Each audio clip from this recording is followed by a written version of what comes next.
peng kanan. Kau dah pergunakan pengnya bah lebih apa. Ya rezeki ke alhamdulillah Tuhan bi kali kue. Ulun sedekah pengnya topi holong jo. Bah lebih berguna kau guna. Kalau ipatnya lagi wakaf dano untuk perluasan daerah Nurul Islam. Sang nyopah. Kemangan so ya tamu. Mai pak pahtan lah tunggu. Assalamualaikum tunggu. Waalaikumsalam. Oh tunggu. Oh, gimana? Jadi tunggunya tanah wakilnya. Jadi so tak hubungi dia untuk tanya bantu tanah wakilnya. Karena alungnya rencana nak menuk wakil tanah karena rencana alung hai nak rezeki lebih macam lah. Jadi mana wakil tanah. Jadi so lah tak hubungi untuk dia tak wakil tanah. Oh, nak doa dan wakaf. Je, ni ada hubungi lang dong bat tengku Fakrul Hadi. Na nomor gangan nampak. Na neba HP ra?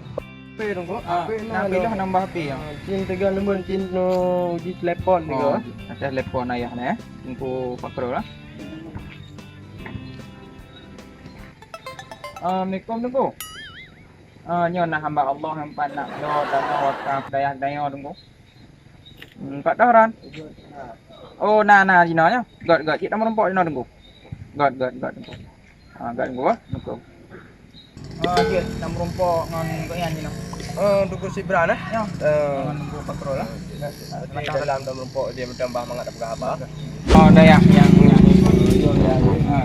air Ibran naik dalam. Ada mau dalam juga. Oh, dalam. Oh, empat tengku ya. Tengku. Okey. Waalaikumsalam.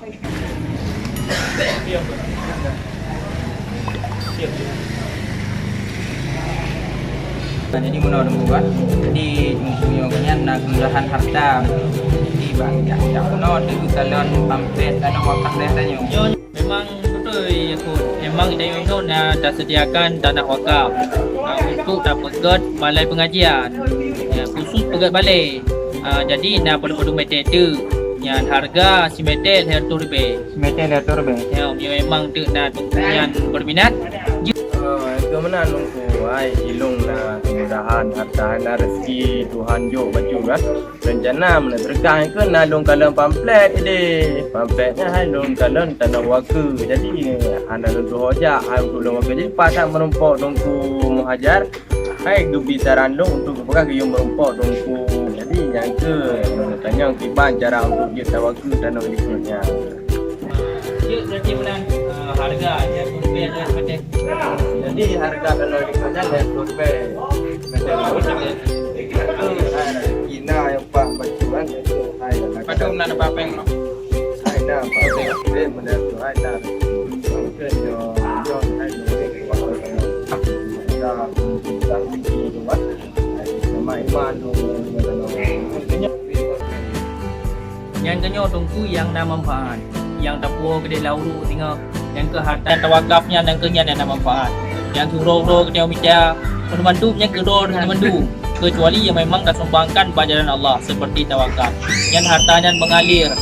Di saat tengok tawabah Allah, ibadat yang lain untuk berpandung kecuali harta tawakaf. Maka tunggu mesti memang saudara don ini untuk wakaf, nyo jid hubungi kamu. Nya di daerah Nurul Islam Babah Undung. dia yang menandungku nyopi dona cara masuklah. Nyo lo kedin dia. Nyo dulu kedin ya. God. Kedin dia buat jalan. Selamat. Akan jalan. Itu lu. Malam.